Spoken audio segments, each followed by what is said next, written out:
আল্লাহর কাছে মাপ চাওয়ার শ্রেষ্ঠ এবং সবচেয়ে উত্তম দোয়া বলে দিব কোনটা? আল্লাহুম্মা আনতা রাব্বি, হে আল্লাহ আপনি আমার রব, লা ইলাহা ইল্লা আন্ত, আপনি ছাড়া সত্যিকার কোনো মাবুদ নাই। আল্লাহুম্মা আনতা রাব্বি লা ইলাহা ইল্লা আন্ত খালাকতানি, আপনি আমাকে সৃষ্টি করেছেন। ওয়া আনা আবদুকা, আমি আপনার গোলাম। ওয়া আনা আলা আহদিকা ওয়া ওয়া'দিকা মাস্তাতা'তু, আপনার সাথে যে আমার কমিটমেন্ট, আপনার গোলামি দাসত্ব করার, আপনাকে রব হিসাবে মেনে নেওয়ার, একত্ববাদের যে স্বীকারোক্তি আমি দিয়েছি, এর উপর আমি যতটুকু সম্ভব থাকার চেষ্টা করেছি। আউযু বিকা মিন শাররি মা সানাতু, কিন্তু এরপরও আমার দ্বারা কিছু অপকর্ম হয়ে গেছে, সেগুলোর ক্ষতি থেকে আমি আপনার কাছে পানা চাই, তার জন্য আমার জন্য কোনো ক্ষতি না হয়, শাস্তি না হয়। আউযু বিকা মিন শাররি মা সানাতু আবুউ লাকা বিনি'মাতিকা আলাইয়া, আপনি আমার প্রতি নিয়ামত দিয়েছেন আমি স্বীকার করি। ও আবুউ লাকা বিযামবি, আমি আবার অনেক পাপ করেছি সেটাও স্বীকার করি। ফাগফিরলি, অতএব আমাকে মাফ করে দেন। ফাইন্নাহু লা ইয়াগফিরুয যুনুবা ইল্লা আন্ত, কারণ আপনি ছাড়া কেউ কোনো পাপ অপরাধ মাফ করতে পারেন না। এটা হলো সাইয়্যিদুল ইস্তিগফার। এই ইস্তিগফারের ফজিলত কি? এর ফজিলত হলো নবী করিম সাল্লাল্লাহু আলাইহি সাল্লাম বলেছেন, যদি কেউ সকালবেলায় এই সাইয়্যিদুল ইস্তিগফার, সবচেয়ে ক্ষমা চাওয়ার সবচেয়ে শ্রেষ্ঠ দোয়াটা পাঠ করে সকালে, এবং ইয়াকিনের সাথে পাঠ করে, বিশ্বাসের সাথে পাঠ করে, তাহলে সারা দিনের মধ্যে যদি কখনো তার মৃত্যু হয়, তাহলে সেই ব্যক্তি আহলুল জান্নাহ বা জান্নাতবাসীদের অন্তর্ভুক্ত হবে। সন্ধ্যার সময় যদি এই দোয়া কেউ পড়ে এরকম বিশ্বাসের সাথে, ইয়াকিনের সাথে, তাহলে সেক্ষেত্রে আল্লাহ তাআলা কোরআনে কারিমে বলেছেন, ওয়াযাকিরিনাল্লাহা কাসীরান ওয়াযাকিরাত, আল্লাহর জিকির যারা বেশি পরিমাণে করে নারী পুরুষ, তাদের প্রশংসা আল্লাহ করেছেন। আল্লাহ তাআলা কোরআনে কারিমে নির্দেশ করেছেন, উযকুরুল্লাহা যিকরান কাসীরা, তোমরা আল্লাহকে বেশি পরিমাণে জিকির করো, বেশি পরিমাণে নামাজ পড়ো, বেশি পরিমাণে যাকাত দাও, বেশি পরিমাণে হজ করো, বেশি পরিমাণে অন্যান্য কাজ করো। এরকম কথা কোরআনে আল্লাহ বলেন নাই, কিন্তু এগুলোও বেশি পরিমাণে করা ভালো। কিন্তু আল্লাহ তাআলা আলাদা করে জিকিরের কথাটা বলেছেন, পরিমাণে বেশি করো। আমাদের নবী করিম সাল্লাল্লাহু আলাইহি সাল্লামের জীবনকে যদি আপনি ফিল্টার করেন, সুবহানাল্লাহ, দেখবেন প্রতিটা কদমে জিকির। বাসায় ঢুকছেন বিসমিল্লাহ, এবং জামা খুলছেন দোয়া, জামা পরছেন দোয়া, খাবার খাচ্ছেন দোয়া, টয়লেটে যাচ্ছেন দোয়া, টয়লেট থেকে বের হচ্ছেন দোয়া, স্ত্রী সহবাসের সময় দোয়া, বাজারে যাচ্ছেন দোয়া, ঘুমাইতে যাচ্ছেন দোয়া, ঘুম ভেঙে গেছে রাত্রে দোয়া, ঘুম থেকে উঠছেন দোয়া, ওযুর শুরুতে দোয়া। দোয়া নাই এমন কোন মুহূর্ত আপনি খুঁজে পাবেন না। ওই যে আল্লাহ বলছেন বেশি বেশি জিকির করতে, এই জিকির আর দোয়া সারা জীবন নবী সাল্লাল্লাহু আলাইহি সাল্লামের ছিল। ভাইরা আমার, যেটা পরিমাণে সবচেয়ে বেশি করতে হয় ওইটা যাতে সব সময় আমরা করতে পারি, এই জন্য আল্লাহ তাআলা জিকিরটাকে এত সহজ করে দিয়েছেন যে বান্দা সবসময় যেন আমার স্মরণ করতে পারে। এই জন্য জিকিরের জন্য অজুও শর্ত না, বিনা অজুতে জিকির করা যায়। অজু সহ করতে পারলে অবশ্যই ভালো, কিন্তু অজু না থাকলেও আল্লাহর জিকির করা যাবে। সুবহানাল্লাহ, আস্তাগফিরুল্লাহ, আলহামদুলিল্লাহ, আপনি যত রকমের জিকির আছে এগুলো বিনা অজুতে করতে পারেন। এমনকি গোসল ফরজ হয়েছে, কোরআন তেলাওয়াত আপনি করবেন না, নিষেধ আছে হাদিসে, কিন্তু আল্লাহর জিকির এটা কিন্তু নিষেধ নাই। কথা কি বুঝাতে পারছি? মনে মনে জিকির, আপনি টয়লেটে মুখে জিকির করতে পারবেন না, মনে মনে জিকির করতে পারবেন। জিকির সর্বাবস্থা করা যায় এমন একটা ইবাদত। মা বোনরা মাসিক অবস্থাতে কোরআন তেলাওয়াত করতে পারেন না, নামাজ পড়তে পারেন না, কিন্তু আল্লাহর জিকির করা নিষেধ না, জিকির করতে পারেন সব সময়। অতএব বেশি বেশি জিকির করার চেষ্টা করবো তো ইনশাআল্লাহ। আল্লাহর জিকির করলে কি হয় ভাই? আল্লাহর জিকির করলে নিজের অন্তরটা এটা সতেজ থাকে, তাজা থাকে, এটা প্রাণ চঞ্চল থাকে। নবী সাল্লাল্লাহু আলাইহি সাল্লাম বলেছেন, মাসালুল লাযী ইয়াযকুর ওয়াল লাযী লা ইয়াযকুর মাসালুল হাইয়্যি ওয়াল মাইয়িত, বুখারীর হাদিস। যে ব্যক্তি আল্লাহর জিকির করে আর যে আল্লাহর জিকির করে না, এদের উভয়ের মধ্যে পার্থক্য হলো জীবিত এবং মৃত মানুষের মতো। আল্লাহ তাআলা আমাদেরকে বুঝার তৌফিক দান করো। এরপরে প্রশ্ন হলো, আমার বাবা অনেক রাগী মানুষ, প্রায় মাঝে মধ্যে আমার মাকে অকথ্য ভাষায় গালিগালাজ করে এবং কখনো কখনো আমার মাকে মারধরও করে।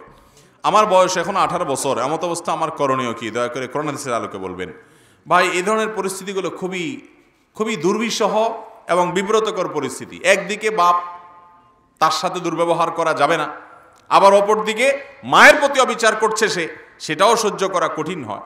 সন্তান হিসাবে আমাদের কর্তব্য হলো, মার প্রতি যদি প্রহার করতে আসে, শারীরিকভাবে নির্যাতন করতে আসে বাবা, অবশ্যই ঢাল হয়ে বাধা দেওয়া, যে মারলে আমার গায়ে মারো, আমার গায়ে, মায়ের গায়ে মারবা না। এভাবে মাকে সেভ করার জন্য অবশ্যই সন্তান উদ্যোগ নেবে এবং ছুটাবার চেষ্টা করবে। কিন্তু তাই বলে বাপে মাকে মারছে এই জন্য পাল্টা যায় বাপেরও দু চারটা মারতে কিন্তু পারবে না, কারণ বাপ। একই কথা, মাও যদি কোনো অন্যায় করে তাই বলে মায়ের গায়ে হাত তুলতে সন্তান পারবে না। খুব ডেঞ্জারাস জায়গা।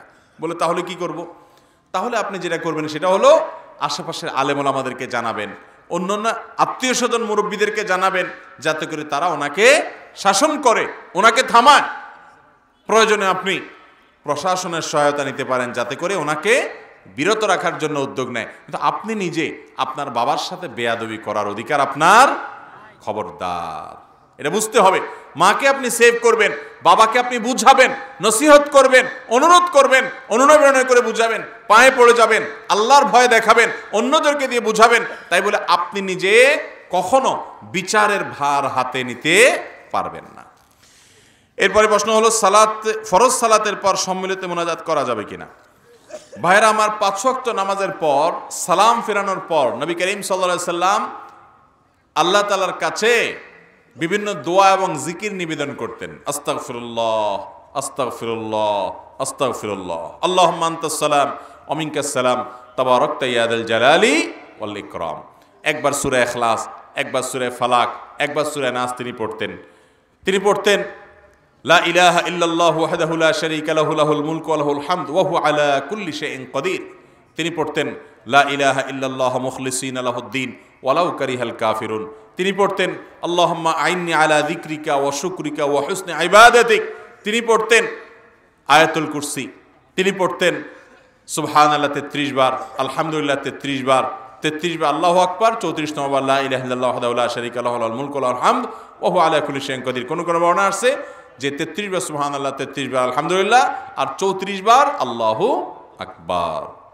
তিনি পড়তেন লা ইলাহা ইল্লাল্লাহু মুখলিসিনা লাহুদ্দিন ওয়ালাউ কারিহাল কাফিরুন, লা ইলাহা ইল্লাল্লাহ ওয়া লা না'বুদু ইল্লা ইয়াহ, লাহুন নি'মাতু ওয়া লাহুল ফাদলু ওয়া লাহুস সানাউল হাসান।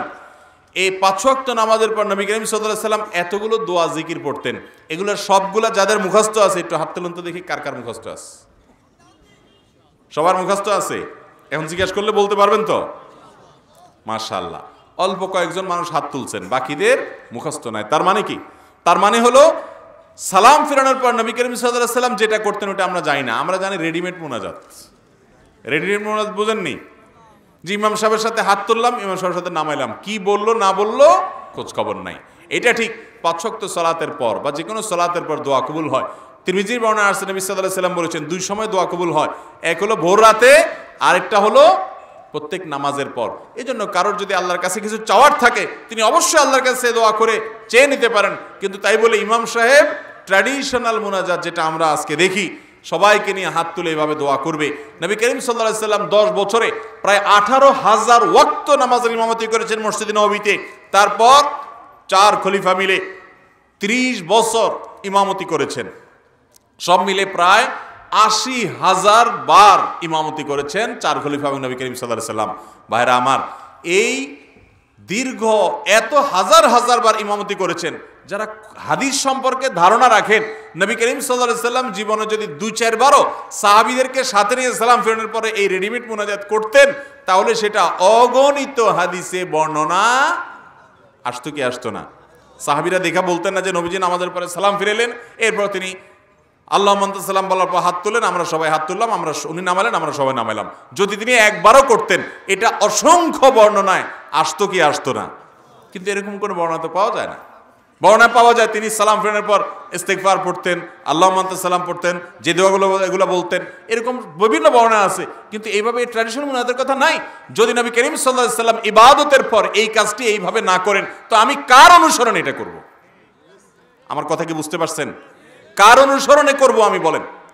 ইবাদত করতে হবে কার পদ্ধতি অনুযায়ী? রাসূল সাল্লাল্লাহু আলাইহি সাল্লাম নামাজ পড়ছেন না পড়েন নাই? 1-2 বার পড়ছেন? প্রতিদিন 5 ওয়াক্ত পড়ছেন না? 10 বছর ইমামতি করেছেন, 1 ওয়াক্ত ইমামতি ছাড়া আরেকজনের ইমামতিতে পড়েন নাই, নিজেই ইমামতি করেছেন। তাহলে তিনি ইমামতি করে সালাম ফেরানোর পর কি করছেন বর্ণনা আসছে। তিনি ব্যক্তিগতভাবে কি করছেন, টয়লেটে কিভাবে পরিচ্ছন্ন হয়েছেন, স্ত্রীর সাথে একান্তে কিভাবে তিনি কথা বলেছেন, তার সবগুলোর বিবরণ হাদিসে আসছে। কোন এক যুদ্ধে ফজর নামাজের পরে মুখে বিড়বিড় করে কিনা একটা দোয়া পড়ছেন, সাহাবীরা সাথে সাথে ধরে ফেলছেন, ইয়া রাসূলুল্লাহ আপনি কি দোয়া পড়ছেন বিড়বিড় করে, আমাদেরকে শিখিয়ে দেন। তারা এতটা উদ্গ্রীব ছিলেন। তো পাঁচ ওয়াক্ত সালাতের পর এইভাবে যদি সবাইকে নিয়ে হাত তুলে মুনাজাতের এই কাজটা তিনি যদি 2-4 বারও করতেন, একবারও যদি করতেন, অসংখ্য হাদিসে তার বর্ণনা থাকতো। অথচ দেখান তো দেখি এরকম আরেকটা হাদিস যে নবী সাল্লাল্লাহু আলাইহি ওয়াসাল্লাম এভাবে সবাইকে নিয়ে নামাজের পর মুনাজাত করেছেন। যদি না করেন বা প্রমাণ না হয় তো আমি কার অনুসরণ করার জন্য এটা করব? আল্লাহ তাআলা আমাদেরকে সুন্নাহ অনুসরণ করার তৌফিক দান করুন। আমাদের দেশের 99% মানুষ প্রায় 5 ওয়াক্ত নামাজের পরে দোয়া জিকিরগুলো জানে না, জানে হলো রেডিমেড মুনাজাত, সুন্নত জানে না। আমি সেটাকে বিদআত বলতে যাচ্ছি না। যদি কেউ এটাকে সালাতের অংশ মনে না করে, আবশ্যক মনে না করে, তাহলে সেক্ষেত্রে এটা বিদআত বলতে পারবো না। কিন্তু যেভাবে এটাকে সিস্টেম বানিয়ে ফেলা হয়েছে আমাদের দেশে, কোনো ইমাম সাহেব যদি ভুলেও একদিন বাদ দেয় তো ইমামের খবর আছে, ঠিক না বে ঠিক? তাহলে বোঝা গেল এটাকে আর মানে এটা শুধুমাত্র এমনিতে করা হয় সেই হিসাবে মনে করা হয় না, বরং এটাকে আবশ্যক মনে করা হয়, ঠিক না বে ঠিক? মুনাজাত তো করতে হবে আল্লাহর সাথে, এই সালাতটাই তো মুনাজাত। সহিহ মুসলিমের হাদিসে আসছে নবী সাল্লাল্লাহু আলাইহি সাল্লাম ইবাদত নামাজটাকে বলছেন এটা হলো মুনাজাত মা আল্লাহ, আল্লাহর সাথে কানাঘুষা করা, কথা বলা। আপনি নামাজের মধ্যে কি করেন খেয়াল করেন তো একটু। ইয়্যাকা না'বুদু ওয়া ইয়্যাকা নাস্তাঈন, আল্লাহ তোমারই ইবাদত করি, এই যে আল্লাহর সাথে কথা বলতেছেন। ইহদিনাস সিরাতাল মুস্তাকিম, আল্লাহ সঠিক পথ দেখাও, দোয়া শুরুতে দোয়া, আর মাঝখানে তাসবিহ করতেছেন, তাসবিহ থেকে দাঁড়ায় প্রশংসা করতেছেন, সিজদা থেকে উঠে আবার বসে আল্লাহুম্মা গফিরলি ওয়ারহামনি ওয়াহদিনি ওয়াআফিনি ওয়ারফানি ওয়াজবুরনি ওয়ারযুকনি দোয়া করতেছেন। আল্লাহ ক্ষমা করেন, রিজিক দেন, মাফ করেন, দোয়া করতেছেন। আবার সিজদা গিয়ে তাসবিহ পেশ করতেছেন, উঠে বসে আত্তাহিয়াতু লিল্লাহ, আল্লাহর প্রশংসা করে তাহিয়া নিবেদন করে এরপরে বলতেছেন আসসালামু আলাইনা ওয়া আলা ইবাদিল্লাহিস সালিহিন, আল্লাহ শান্তি আমার প্রতি বর্ষিত হোক, আপনার সব নেককার বান্দাদের প্রতি বর্ষিত হোক, দোয়া। এরপরে দুরূদ পড়তেছেন আল্লাহুম্মা সাল্লি আলা মুহাম্মদ আল্লাহুম্মা বারিক আলা মুহাম্মদ, দোয়া, আল্লাহ নবীজির প্রতি আপনি রহমত নাজিল করেন, তার প্রতি বরকত নাজিল করেন, দোয়া না? এরপরে আয়েশা দোয়া মাসুরা পড়তেছেন আল্লাহুম্মা ইন্নী যালামতু নাফসি যুলমান কাসীরা ওয়া লা ইয়াগফিরুয যুনুবা ইল্লা আনতা ফাগফিরলি মাগফিরাতাম মিন ইনদিক ওয়ারহামনি ইন্নাকা আনতাল গফুরুর রহিম, আল্লাহ আপনি আমাকে মাফ করেন, রহম করেন, আপনি গফুরুর রহিম, দোয়া না? দোয়া না? তাহলে নামাজের শুরুতে সূরা ফাতিহা দাঁড়ায়াও দোয়া করছেন, বৈঠকও দোয়া করছেন, 2 সিজদার মাঝখানে দোয়া করছেন, পুরো নামাজটাই দোয়া, পুরো নামাজটা আল্লাহর সাথে কথোপকথন। এই জন্যই হাদিসে এটাকে মুনাজাত মা আল্লাহ বলা হয়েছে, আল্লাহর সাথে কথোপকথন করা, আল্লাহর সাথে কি করা? কথোপকথন করা, কথাবার্তা বলা এবং দোয়া করা, পুরো নামাজটাই দোয়া। এরপর নবী করিম সাল্লাল্লাহু আলাইহি সাল্লাম জিকির করতেন, আল্লাহর প্রশংসা করতেন, নামাজের পর আবার কিছু দোয়া নিবেদন করতেন। মনে রাখবেন যেই জায়গায় নির্দিষ্ট দোয়া হাদিসে সেখানেও আছে, সেখানে হাত তোলা, ওই দোয়ার জন্য হাত তোলা সাবেত নাই। যেমন টয়লেটে ঢোকার সময় দোয়া আছে না নাই? কিন্তু হাত তোলেন না? তোলেন না? খাবারের শেষে দোয়া আছে না নাই? হাত তোলেন না? তোলেন না? কারণ যেখানে দোয়া ফিক্স থাকে হাদিসে, দোয়ার ভাষ্য ঠিক থাকে, ওটা মুখে উচ্চারণ করতে হয়। আর যেখানে দোয়া কবুলের জায়গা বলা আছে, নামাজের পরে দোয়া কবুলের কথা বলা আছে, আপনার আল্লাহর কাছে কিছু চাওয়ার দরকার আছে, অবশ্যই আপনি হাত তুলে লম্বা সময় দোয়া করেন, কোনো অসুবিধা, ভুল বুঝবেন না। আবার অনেকে আছে দোয়াই ছেড়ে দিস, আল্লাহর কাছে চাইতেই জানে না, বেদাত করতে করতে দোয়াই ভুলে গেছে। আছে না আমাদের সমাজে যে হাত তুলতে ভুলে গেছে, অনেক কপাল পড়া এরকম আছে, চোখের পানি ফেলতে ভুলে গেছে, চাইতে ভুলে গেছে। ভাইরা আমার, অবশ্যই আল্লাহর কাছে কি করতে হবে? দোয়া। ওই বুঝা না বুঝে আন্দাজে দোয়া করা যাবে না। অনেক সময় দেখবেন ইমাম সাহেবের সাথে হয়তো ইমাম সাহেব দোয়ার জন্য হাত তুলছে, কেউ একজন এখনো তাসবিহ জিকিরগুলা মাসনুন দোয়াগুলা জিকিরগুলা পড়তেছে, তো আশপাশ থেকে এরকম করে খোঁচা দেয় দেখবেন, মানে হুজুর হাত তুলছে তুমি বসে আছো কেন? আবার দেখা যাচ্ছে ওই বেচারা হুজুর হাত নামায় ফেলছে, কিন্তু ওনার আল্লাহর কাছে আরো কিছু চাওয়ার আছে, তার কিছু মনের ব্যথা আছে, তিনি আরো দোয়া লম্বা করতেছে, তাও দেখবেন পাশ থেকে এরকম গুতা মারে, এই হুজুর নামায় ফেলছে তুমি কি করো এখন? আছে না নাই? এটারে আমি নাম দিছি রেডিমেড মুনাজাত। রেডিমেড, তো রেডিমেড মুনাজাত নাই। নামাজের পরে দোয়া আপনি অবশ্যই করবেন, কিন্তু রেডিমেড দোয়া না। আল্লাহ আমাদের বুঝার তৌফিক দান করুন। কিন্তু ভাইরা, এগুলো নিয়ে খবরদার, গন্ডগোল ফাসাদ করা জায়েজ। আপনি যেটাকে বিশুদ্ধ মনে করছেন সেটার উপর আমল করবেন, কিন্তু যা এলাকার ইমাম সাহেবদের পিছনে ফতোয়াগিরি, ফতোয়া দিয়ে খোঁচাখুচি করা, গন্ডগোল লাগানো, এটা করতে যাবেন খবরদার। ওলামাদের সাথে বেয়াদবি করবেন না। আপনি পারলে বুঝাইতে পারলে বুঝাবেন, না বুঝাতে পারলে নিজেটা নিজে আমল করবেন। কিন্তু তাই বলে আরেকজনের বিরুদ্ধে ফতোয়া দিয়া বিশৃঙ্খল অবস্থা সৃষ্টি করা, সেখানে দলাদলি করা, এগুলো ইসলামে জায়েজ নাই, খবরদার। ইমাম যদি সুদ খায় তার পিছনে নামাজ হবে কিনা। কোনো ইমাম যদি সুদের কারবারের সাথে জড়িত হয়, সুদি লোন নেয়, সুদ দেয়, সুদি লোন দেয়, যে কোনোভাবে সুদের সাথে সম্পৃক্ত হয়, তাহলে এই ব্যক্তিকে ইমাম হিসাবে নিযুক্ত করা জায়েজ নাই। মসজিদ কর্তৃপক্ষের কর্তব্য এই ইমাম সাহেবকে ইমামতি থেকে বরখাস্ত করা। যদি তিনি তওবা করে তার কৃতকর্মের জন্য লজ্জিত হয়ে অনুতপ্ত হয়ে ফিরে আসেন তাহলে সেক্ষেত্রে ভিন্ন কথা, কিন্তু যতক্ষণ পর্যন্ত তিনি এই অপকর্মে লিপ্ত আছেন ততক্ষণ পর্যন্ত তাকে আর ইমাম হিসাবে নিযুক্ত করা বা ইমাম হিসাবে তাকে বহাল রাখা এটা মসজিদ কর্তৃপক্ষের জন্য জায়েজ নাই। কিন্তু মুসল্লিরা যদি এরকম ইমামের পিছনে নামাজ পড়ে তাদের নামাজ হয়ে যাবে, তাদের নামাজ হয়ে যাবে।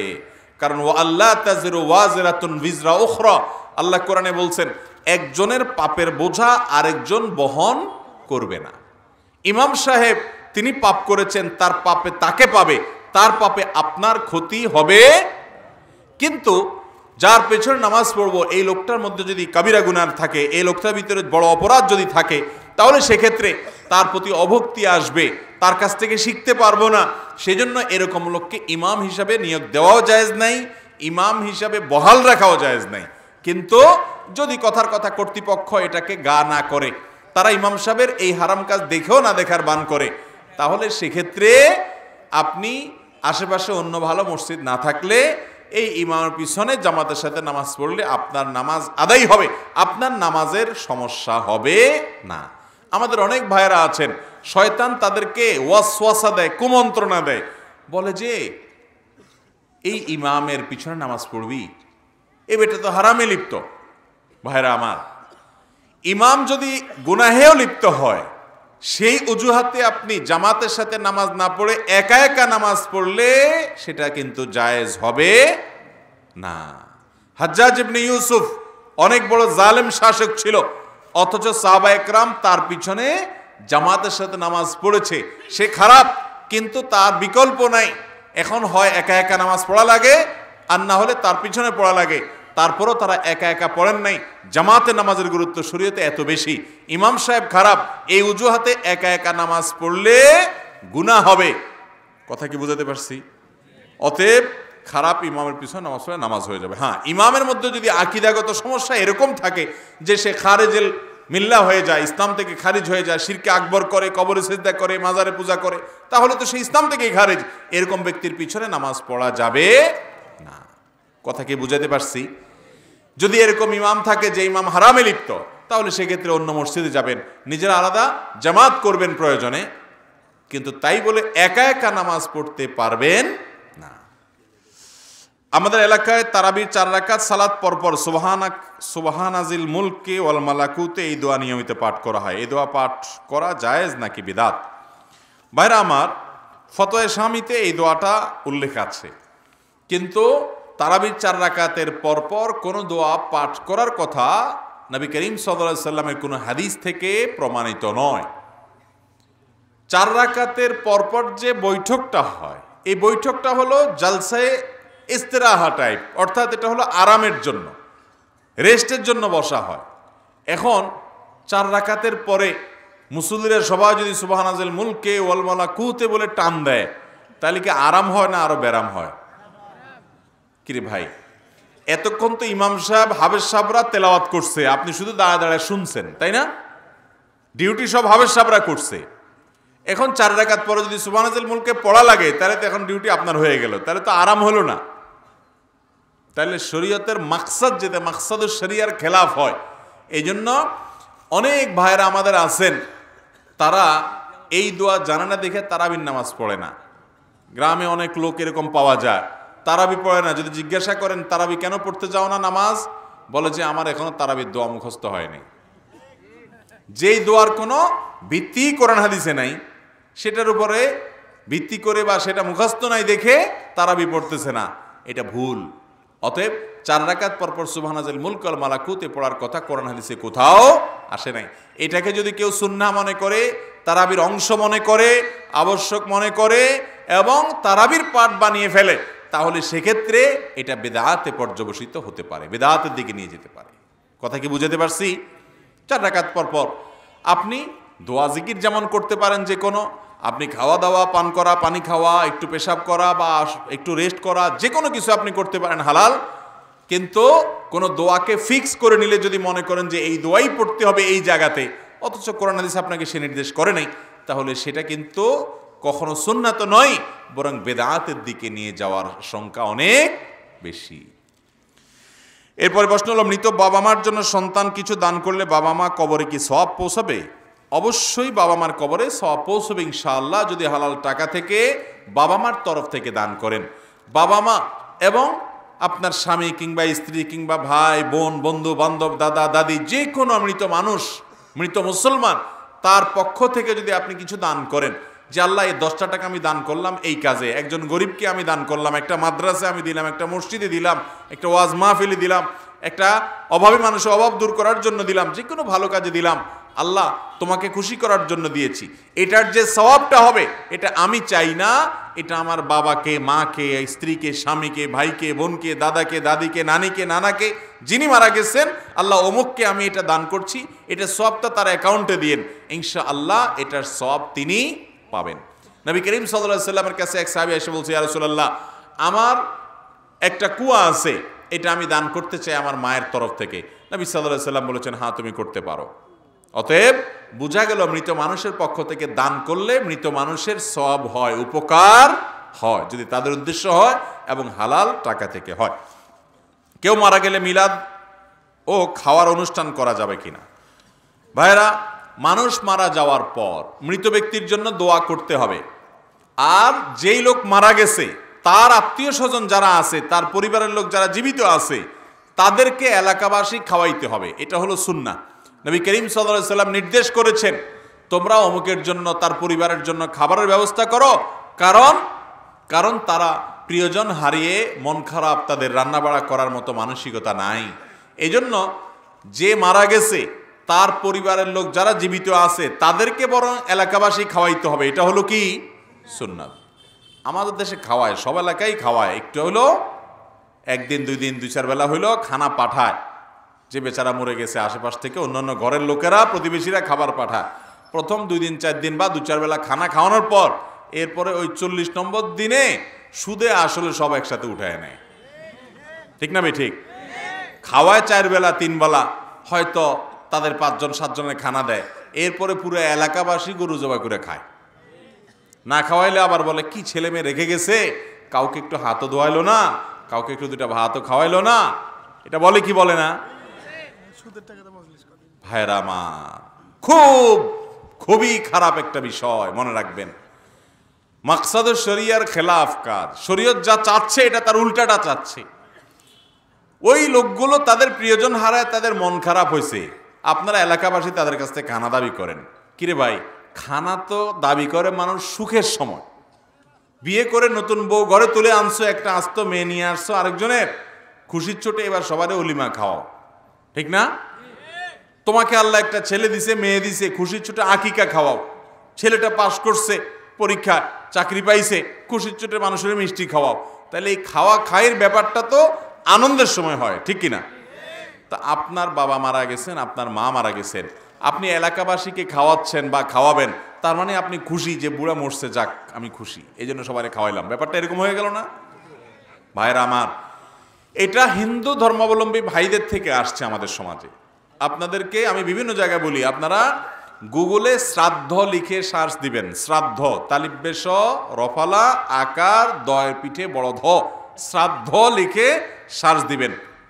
সবার হাতে হাতে মোবাইল আছে।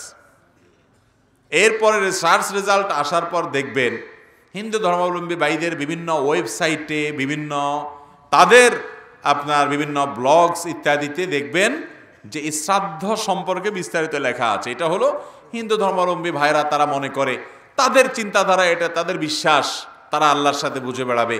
তারা মনে করে যে কোনো মানুষ মারা গেলে তার পক্ষ থেকে আত্মীয় স্বজন এলাকাবাসীকে খানা না খাওয়াইলে ওই লোক করে স্বর্গে খানা দেওয়া হয় না, এই জন্য তারা এটা করে। তো ওইটা কিভাবে জানি আমাদের মুসলমানদের মধ্যে ঢুকে গেছে, আমরা এটাকে সওয়াবের কাজ মনে করে এই খরচের খাবার, তারপরে যায়া জিয়াফত, এই 40 মিলাদ নানা নামে আমরা করি। মৃত ব্যক্তির তরফ থেকে দান করা যায়, খানাও দান করা যায়, কিন্তু তার জন্য কোনো দিন নির্ধারিত, যেমন একদম ধরাবাঁধাকরণ নির্ধারণ করে এটা করতেই হবে, এলাকার মানুষকে খাওয়াইতে হবে, এরকমটি মনে করা যাবে। নবী করিম সাল্লাল্লাহু আলাইহি সাল্লাম মারা যাওয়ার পরে, মানুষ মারা যাওয়ার পরে যদি জিয়াফত খাওয়ানো, খরচের খানা খাওয়ানো, তারপরে আর কি বলে জানি, বিভিন্ন নাম আছে না, আপনাদের এলাকায় কি বলে এটারে, 40 7 দিনা 3 দিনা, যাই হোক, এই যে নাম দেয়, এগুলো যদি করাটা ইসলামে থাকতো, তাহলে মুহাম্মদ সাল্লাল্লাহু আলাইহি সাল্লামের মৃত্যুর পর দুনিয়ার ইতিহাসের সবচেয়ে বড় জিয়াফত হইতো। কি বলেন? মদিনাতে সাহাবীরা বহু উট জবাই করে মানুষ খাওয়াইতো, ঠিক না? কিন্তু কোনো জাল হাদিসও পাওয়া যায় না যে আমাদের নবীজির মৃত্যুর পর, ওয়াফাতের পর, তিনি দুনিয়া থেকে যাওয়ার পর সাহাবায়ে কেরাম পুরা মদিনাবাসীকে বা নিজেরা গরু জবাই করে খাইছেন, এরকম কোনো কাজ করছেন বলে কোনো জাল হাদিসেও পাওয়া। তাহলে আমরা কোত্থেকে পাইলাম এটা? অতএব এগুলোর বিরুদ্ধে আমরা সোচ্চার হব তো ইনশাআল্লাহ। আপনি আপনার মৃত মা বাবার তরফ থেকে, একজন গরিব মানুষ, তার বাড়িতে টিউবওয়েল নেই, মাশাআল্লাহ, আপনি সেখানে একটা টিউবওয়েল গেড়ে দেন।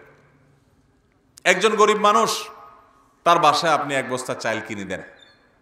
আপনি একটা মাদ্রাসাতে কোনো নির্মাণের কাজ চলে, সাদকায়ে জারিয়ামূলক কাজ, এটা সবচেয়ে দরকারি, সেখানে আপনি কয়টা ইট কিনে দেন, 2 বস্তা সিমেন্ট কিনে দেন, একটু রড কিনে দেন, কিছু টাকা কিনে দেন, টাকা দেন। মসজিদের মধ্যে কিছু সাদকায়ে জারিয়ামূলক খাতে দান করেন, এরকম কিছু করেন যেটা দীর্ঘদিন টিকে থাকবে, এর সওয়াব তিনি পেতে থাকবেন। একটা ফলদার গাছ লাগান মৃত বাবার তরফ থেকে, যে এই গাছের যত ফল হবে, ফসল হবে, ছায়া হবে, এখান থেকে মানুষ খাবে, পোকামাকড় খাবে, যত প্রাণী আল্লাহর খাবে এবং উপকৃত হবে, এর সওয়াব তিনি পেতে থাকবেন। আল্লাহ, এটার সওয়াবটা আমি তার উদ্দেশ্যে করছি, সদকা জারিয়ামূলক কিছু করেন, এটা হলো সুন্দর। সেগুলোর খোঁজ খবর নাই, দেখা যায় ওই 40 দিন, 3 দিন, 7 দিন, কুলখানি, অমুকখানি, তমুকখানি, নিজেরা জিয়াফত খাওয়ার যত ধান্দাবাজি আমরা করি, ঠিক না ভাই? ঠিক। নাম হয় গরিবের খানা। কিসের গরিব? গরিবরে বলে তোমরা ফাঁকে থাক, দূরে বয়, চেয়ারম্যান সাহেব আসছে, খেয়ে যাক আগে, ঠিক না ভাই? ঠিক। এই সমস্ত অনুষ্ঠান এমন সুন্দর করে সাজায় গোজায় করে, এটা তো কোনো মানুষ মরা বাড়ি বোঝা যায় না, মনে হয় কোনো বিয়ের অনুষ্ঠান। আল্লাহ তাআলা আমাদেরকে হেদায়েত দান করুন। আবার কোন কোন এলাকা মৃত ব্যক্তির যে পরিত্যক্ত সম্পদ, ওইটা দিয়ে এই অনুষ্ঠান করে, সেটা তো আরো নাজায়েজ কথা। কারণ মৃত ব্যক্তি মারা যাওয়ার সঙ্গে সঙ্গে তার সম্পদের মালিক আর সে নাই, এখন কে মালিক হয়েছে? সব ছেলে মেয়ে ওয়ারিসরা হয়েছে।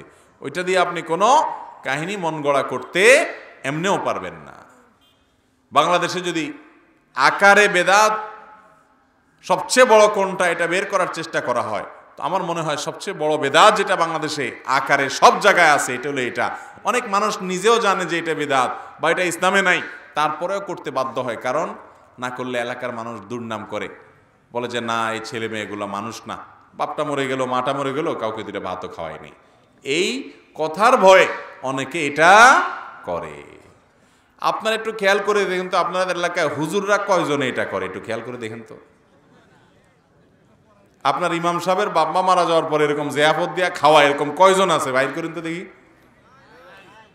অথচ 5 ওয়াক্ত নামাজ আপনিও পড়েন, ইমাম সাহেবও পড়ে, তাহলে বোঝা গেল এখানে একটু ভেজাল আছে। আল্লাহ তাআলা আমাদেরকে সঠিকটা বোঝার তৌফিক দান করুন। এবার প্রশ্ন হলো, আমরা 2 ভাই ব্যবসা করি, নামাজের সময় হলে এক ভাই জামাতে নামাজ আদায় করি আর অন্যজন পরে নামাজ আদায় করি, এভাবে নামাজ আদায় হবে কিনা? দেখুন, 2 ভাই একসাথে দোকানদারি করলে দেখা যায় যে দুজন একসাথে মসজিদে যে নামাজ পড়তে পারেন না। তো এক্ষেত্রে যেটা করতে পারেন, যে 2 ভাই যদি দূরে হয় তাহলে দোকানের মধ্যে দাঁড়ায় জামাত করবেন। ওই টাইমটাতে কেনাবেচা হবে না। 10 মিনিট 15 মিনিট কেনাবেচা না হলে কি ব্যবসা লাঠে উঠে যাবে? যেহেতু এটা একদিনের ব্যাপার না, প্রতিদিনের ব্যাপার, মুসলমান প্রতিদিন জামাত ত্যাগ করে একা একা নামাজ পড়বে, এটা মানা যায় না। কারণ সালাতুল জামাআতে তাফদুলু সালাতাল ফাযযি বি27 দারাজা, একাকী নামাজের চাইতে জামাতে নামাজে 27 গুণ বেশি সওয়াব। একটা জিনিস কিনলে সাথে 27টা পাবেন, জীবনে মিস করবেন? তাহলে কিভাবে এটা মিস করতে পারেন? এজন্য আমাদের পরামর্শ হবে যে দুই ভাই মিলে দোকান, যদি মসজিদে যেতে না পারেন দোকানে জামাতের সাথে নামাজ পড়বেন, অথবা এক ভাই গিয়ে জামাতে শামিল হবেন, তিনি যায় জামাতে নামাজ পড়ে এসে আরেক ভাই চলে যাবেন, তিনি যায় দ্বিতীয় জামাতে বা অন্য কোনো জায়গায় একটু পরে জামাত হলে সেখানে গিয়ে শামিল হবেন, তারপরও জামাতে নামাজ পড়ার জন্য চেষ্টা করবেন, কোনো ত্রুটি করবেন না। মুসলমান হিসেবে এই চেষ্টাটা আমাদের থাকা উচিত। একান্ত যদি সেটাও করতে না পারেন, দোকানে একজন একজন করে পালা করে নামাজ পড়ে নেন, ওয়াক্তের ফরজ তো আদায় হয়ে যাবে, কিন্তু জামাতে যে সওয়াব হতো বিপুল পরিমাণে সেটা থেকে আপনি বঞ্চিত হলেন, এবং একান্ত ওজর ছাড়া জামাত ত্যাগ করা জায়েজ নাই। এই জন্য জামাতে নামাজ পড়ার চেষ্টা করতে হবে। আমার নাম রিয়াদ হাসান, আমি নবম শ্রেণীর ছাত্র। আমি কবিতা লিখতে পছন্দ করি। অনেকেই বলে কবিতা লেখা ঠিক না, এখন আমার করণীয় কি? গুনাহ হবে। কোরআনে যে আল্লাহ তাআলা কবিদের সমালোচনা করেছেন, ওয়াশ-শুআরাউ ইয়াত্তাবিউহুমুল গাবুন, যে কবিদের পেছনে বহির্ভূত সম্পর্ক যৌনতা ছাড়া আর তেমন কিছু খুঁজে পাওয়া যায় না। তো ওইগুলা খারাপ, যেহেতু বেশিরভাগ মানুষ ওইদিকে যায় সেজন্য এটা সমালোচনা করা হয়েছে। না হলে নবী করিম সাল্লাল্লাহু আলাইহি সাল্লাম তিনি নিজে কবিতা আবৃত্তি করেছেন। আনান নাবিয়্যু লা কাযিব আনা ইবনু আব্দুল মুত্তালিব, তিনি বলেছেন আল্লাহুম্মা লা আইশা ইল্লা আইশাল আখিরা ফাগফির লিল আনসারি ওয়াল মুহাজিরা। তার সাহাবী হাসান ইবনে আসাবিত রাদিয়াল্লাহু তাআলা আনহু কবিতা আবৃত্তি করেছেন, তিনি অনুমতি দিয়েছেন। এজন্য কবিতার কথামালাতে যদি ভালো কিছু থাকে ওইটা খালি গলায় গাইতে বলতে অসুবিধা, মিউজিকের ব্যবহার ছাড়া ওইটা গাওয়া যায়, লেখাও যায়, যদি কথার মধ্যে কি থাকে, ভালো কিছু থাকে।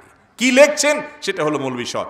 ওই তথাকথিত প্রেমের কবিতা লিখছেন, তাহলে এটার জন্য গুনাহগার হতে হবে। কারণ বেশিরভাগ এই তথাকথিত প্রেমের কবিতা, এটার নাম প্রেম বলতে আমার ইতস্তবোধ হয়, আমি বলি না, আমার এটা বলতে মুখে বাধে যে বিবাহের আগে নারী পুরুষের যে সম্পর্ক, এটা আবার প্রেম হয় কেমনে? প্রেম তো হলো স্বামী স্ত্রীর মধ্যে যেটা হয় সেটা, ওইটা হলো ভালোবাসা। এটা আবার ভালোবাসা হয় কেমনে? এটা হলো বেশিরভাগ ক্ষেত্রে, কিছু আছে মুখলেস প্রেমিকা প্রেমিক, আর বেশিরভাগই হলো মেয়েদের হলো চটপটি ফুচকা আর বাদাম খাওয়ার ধান্দা, আর ছেলেদের হলো ফষ্টি নষ্টির ধান্দা। এ হলো সোজা কথা। একান্ত দেখা যাচ্ছে না একেবারে মন থেকেই আসলে করছে, এরকম কিছু আবুল বা সোজা মানুষ আছে। বাকি বেশিরভাগই হলো এই শিয়ানা পাবলিক, এটার নাম দিছে বলে প্রেম, ভালোবাসা। বলেন এইটা যদি ভালোবাসা হয়, ভণ্ডামি কাকে বলবে দুনিয়াতে? ভালোবাসা হলো স্বামী স্ত্রীর মধ্যকার যেটা হয় সেটা। এটা হলো বেশিরভাগ দেখবেন। আচ্ছা, এই তথাকথিত প্রেম ভালোবাসা যেটা আপনারা নাম দিছেন, এগুলা টিকে বা শেষ পর্যন্ত বিয়ে পর্যন্ত গড়ায় কয়টা শতকরা? টিকলেও সেটা আবার কয়দিন টিকে, এটাও আরেক প্রশ্ন। চায়না জিনিসও আরো বেশি টিকে, ঠিক না? ঠিক। অতএব ভাইরা আমার, বিশেষ করে যুবকদেরকে বলবো, বিবাহের আগে এই সমস্ত কুকীর্তি করবেন না। সকল ভালোবাসা জমায় রাখবেন নিজের বৈধ স্ত্রীর জন্য, ঠিক আছে তো ইনশাআল্লাহ? ভালোবাসা অজায়গায় কুজায়গায় খরচ করার পর জায়গা মতো যখন ভালোবাসার দরকার হবে তখন দেখবেন ভালোবাসা পুঁজিতে টান পড়ছে, পুঁজিতে তখন টান পড়বো, আর খুঁজে পাবেন না। আল্লাহ আমাদের সবাইকে হেদায়েত দান করুন। তাহলে কবিতার কথামালার ভিতরে যদি ভালো কিছু থাকে তাহলে ভালো, খারাপ কিছু থাকলে সেটা জায়েজ নাই। খন্দকার আব্দুল্লাহ জাহাঙ্গীর রাহিমাহুল্লাহর মতো দায়ী হতে হলে করণীয় কি? কি ধরনের বই পড়ব? মাশাআল্লাহ, ডক্টর খন্দকার আব্দুল্লাহ জাহাঙ্গীর রাহিমাহুল্লাহ তিনি সমকালীন বাংলা ভাষাভাষী আলেমদের মধ্যে অত্যন্ত উঁচু মাপের একজন আদর্শ দায়ী ইলাল্লাহ ছিলেন। তার দাওয়া বাংলা ভাষাভাষী মুসলিমদের উপকার এনেছে, মুসলিমদের উপকার করেছে। আল্লাহ রাব্বুল আলামিন তাকে জান্নাতুল ফেরদাউসের মেহমান হিসেবে কবুল করুন। স্যার রাহিমাহুল্লাহর ভুল ত্রুটিগুলোকে আল্লাহ তাআলা মাফ করে দিন। স্যার উদার চিন্তা লালন করতেন, সকল মুসলিম ভাইকে ভালোবাসতে জানতেন, কারোর প্রতি কোনো বিদ্বেষ শত্রুতা সচরাচর দলবাজি গ্রুপবাজি করে তিনি করতেন না। তো তার মতো দায়ী হওয়ার জন্য প্রথমত স্যারের বইগুলো পড়বেন, স্যারের বইগুলো পড়বেন, স্যারের বক্তব্যগুলো শুনবেন, তাহলে তিনি কি চিন্তাধারা লালন করতেন সেটা আপনার বুঝতে সুবিধা হবে। আল্লাহ রাব্বুল আলামিন শুধু তিনি নন, বাংলাদেশে তার মতো অথবা তার চাইতে আরো উপকারী অনেক আলেম আছেন, অনেক দায়ী আছেন। আল্লাহ তাআলা এরকম উপকারী আলেম এবং দায়ীদের সংখ্যা আরো বাড়িয়ে দেন।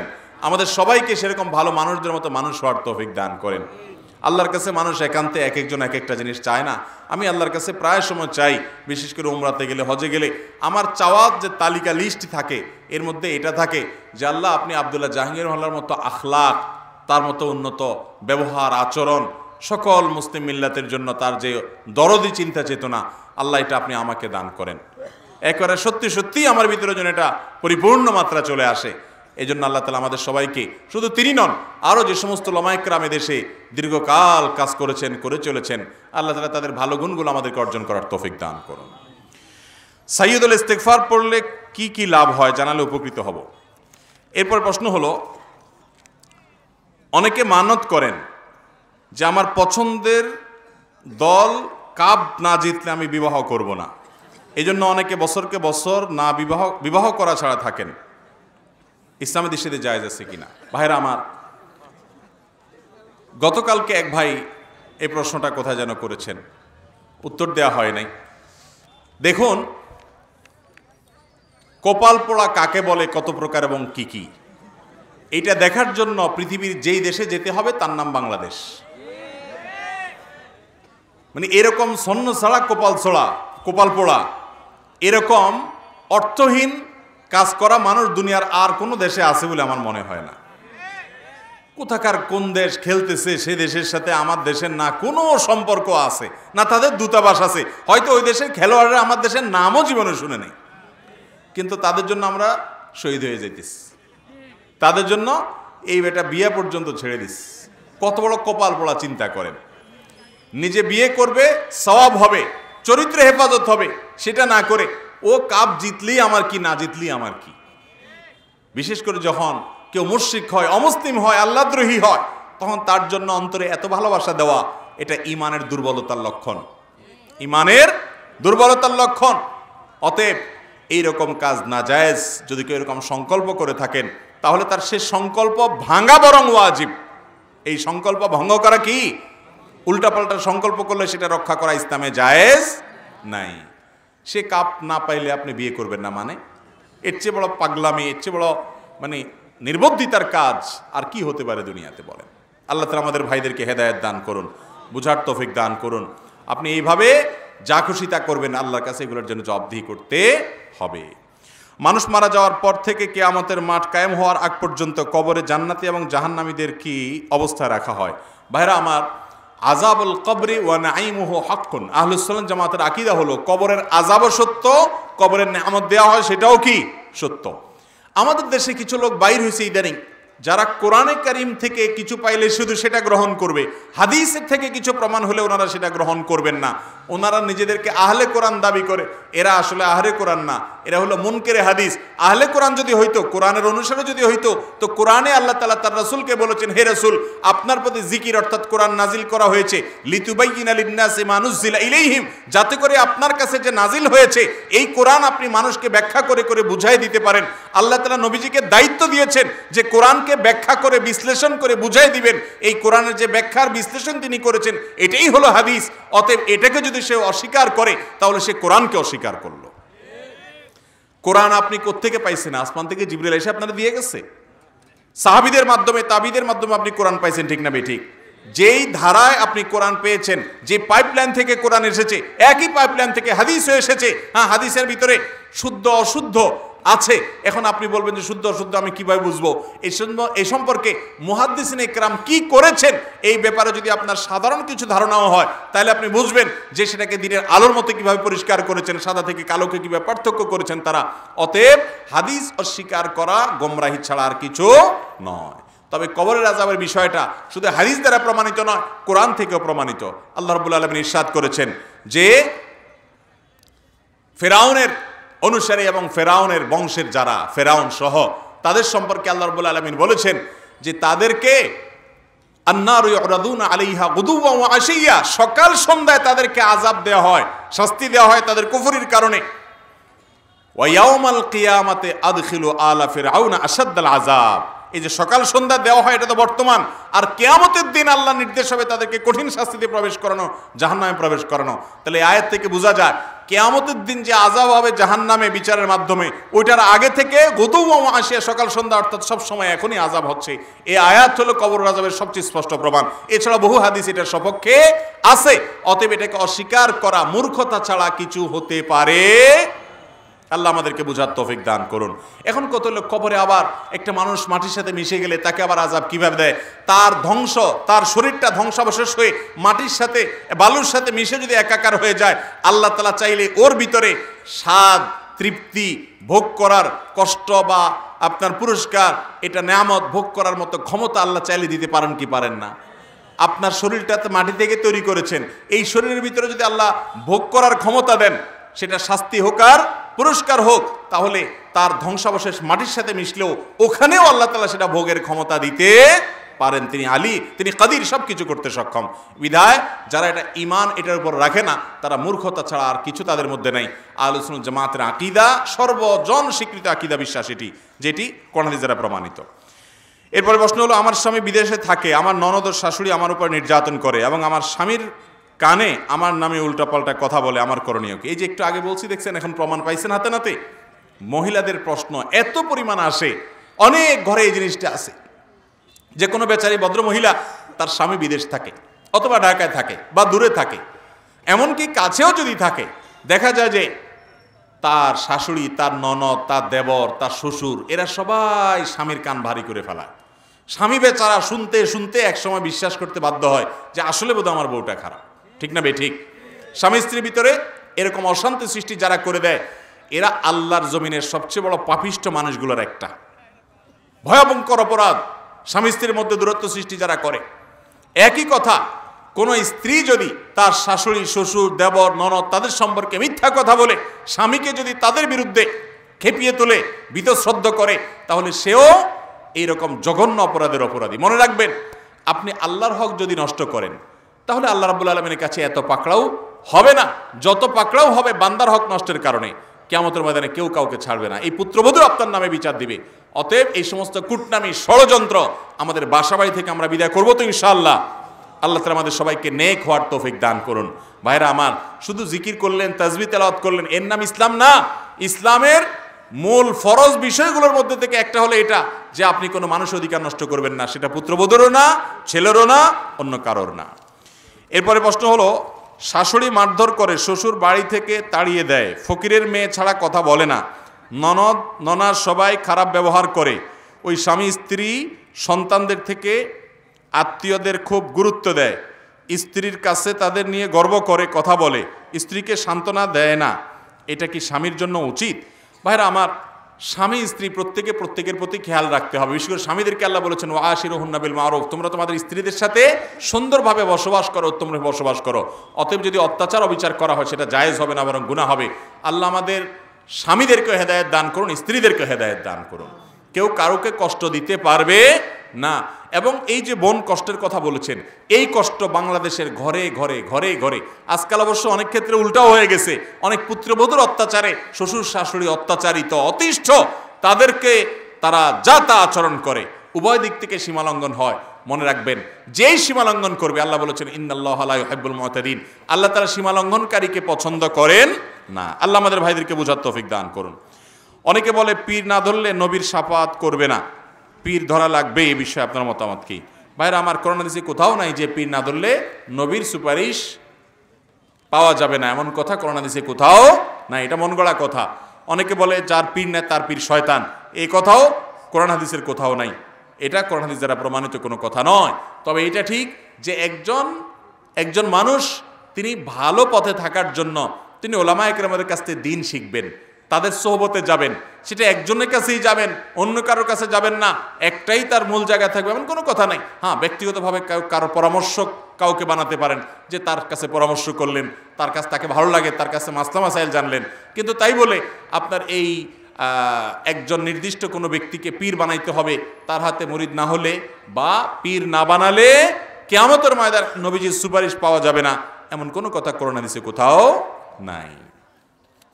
তবে আল্লাহ তাআলা কোরআনে কারিমে নেককার মানুষদের সাথে থাকতে বলেছেন, যে ভালো মানুষ তার সোহবতে থাকবেন, যেখানে ভালো মানুষ পাবেন তার সোহবতে থাকবেন। আপনার বিশেষ কোনো শিক্ষক, বিশেষ কোনো ওস্তাদ, বিশেষ কোনো মুরব্বী থাকতেই পারে, কিন্তু তাই বলে আপনার এর জন্য কোনো জাল, ভুয়া, ভিত্তিহীন হাদিস যেমন বানানো যাবে না, এমনিভাবে পিসাব আপনাকে আখিরাতে পার করে দিবেন, তরায় দিবেন, নাজাত পাইয়ে দিবেন, এই সমস্ত বিশ্বাসও করা যাবে না। আরে কিয়ামতের ময়দানে যে দৌড়ের উপরে পাবলিক থাকবে, নবীরা সবাই পেরেশান থাকবে, আপনার পিসাব তো পরের কথা। আল্লাহ তাআলা আমাদেরকে বুঝার তৌফিক দান করুন। কেউ না বুঝে রাস্তার 4-5টা ইট সরিয়ে নিল, এখন বুঝতে পেরেছে, কিন্তু কিভাবে এই ঋণ সে পরিশোধ করবে? রাস্তার ইট যদি সরায় না, এটা তো সরকারি জিনিস, তাহলে সেক্ষেত্রে আবার যে কয়টা ইট সরাইছেন ওই কয়টা ইট এনে রাস্তায় বসায় দিবেন, অথবা যখন রাস্তার আপনার কোথাও এরকম গর্ত টর্ত হবে সেখানে সেটা ব্যবহার করে দিবেন, যে কোনোভাবে হোক। যদি ওইটা সরকারি হয় তাহলে সরকারি খাতে ঢুকাবেন, আর যদি কন্ট্রাক্টরের হয়, যে কন্ট্রাক্টর কাজটা নিছে, তাহলে ওই কন্ট্রাক্টরকে ওইটা বুঝাই দিতে হবে। আর যদি বুঝাই দেওয়ার মতো সুযোগ না থাকে, তাহলে সেক্ষেত্রে ওই পরিমাণ টাকা আল্লাহর রাস্তায় ওই ব্যক্তির তরফ থেকে দান করে দিবেন, কিন্তু দিতে হবে। দেওয়ার আগ পর্যন্ত মাফ হবে। মানুষের হক যারা মেরে খাচ্ছেন তারা বুঝবেন কিয়ামতের ময়দানে পাই পাই করে হিসাব দিতে হবে। আল্লাহ তাআলা আমাদেরকে বোঝার তৌফিক দান করুন।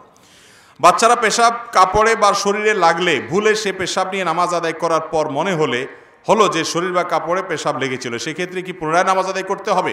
জি, আপনি নামাজ পড়ছেন, একটু পরে দেখলেন যে হ্যাঁ আপনার পেশাব রয়ে গেছে, আপনি ভুলে করেছেন, ওই অবস্থায় নামাজ পড়ে ফেলেছেন, তখন আপনি ওই পোশাক পরিবর্তন করে বা পেশাব ধুয়ে নতুন করে আপনি ওই নামাজটা পড়ে ফেলবেন, যেহেতু আপনি ভুলে এই কাজটি করে ফেলেছেন, দেখছেন, সালাম ফিরেছেন, তারপরে আপনি দেখেছেন সাথে সাথে বা পরক্ষণে, তাহলে আপনি করবেন। আমার স্বামী মাঝে মধ্যে নেশা করে, আবার জুয়া খেলে, আমি নিষেধ করলে আমাকে মারধর করে, মায়ের ভয়ে আমি এখন কিছু বলি না, আমি এখন নিষেধ করি না বলে আমার কোনো গুনাহ হবে কিনা? অবশ্যই না। আপনাকে অত্যাচার করলে তখন আপনার জন্য বলা ফরজ না, আপনি বলেছেন, আপনার দায়িত্ব আদায় করেছেন, নাহিয়াল মুনকার অসৎ কাজের বাধা প্রদান করেছেন, আল্লাহর কাছে দোয়া করবেন। এরপরে আপনাকে আল্লাহ বাধ্য করেন নাই, লা ইউকাল্লিফুল্লাহু নাফসান ইল্লা উসআহা, সাধ্যের বাইরে আল্লাহ কিছু করতে কাউকে বলেন নাই। আপনি বলছেন, এখন বলতে গেলে আপনাকে মায়ের দেয়, অত্যাচার করে, তাহলে আপনি অত্যাচার থেকে বাঁচার জন্য না বললে আপনার কোনো গুনাহ হবে না ইনশাআল্লাহ। সংসারে কাজকর্ম করার সময় কি এই দোয়াটা পড়া যাবে? এই দোয়া পড়তে আমার ভালো লাগে। দোয়াটা হলো লা ইলাহা ইল্লা আনতা সুবহানাকা ইন্নী কুনতু মিনাজ জালিমিন। আমাদের মা বোনদের জন্য, এমনকি আমাদের ভাইদের জন্য খুব গুরুত্বপূর্ণ এই জিজ্ঞাসাটা। আমাদের কাজে কামের ফাঁকে, আপনি খেতে খামারে কাজ করছেন, আপনি অন্য অন্য জায়গায় কাজ করছেন, দোকানদারি করছেন, মা বোনরা বাসা বাড়িতে কাজ করছেন, এই কাজের ফাঁকে ফাঁকে তাসবিহ জিকির করা যাবে, বরং করাই উচিত।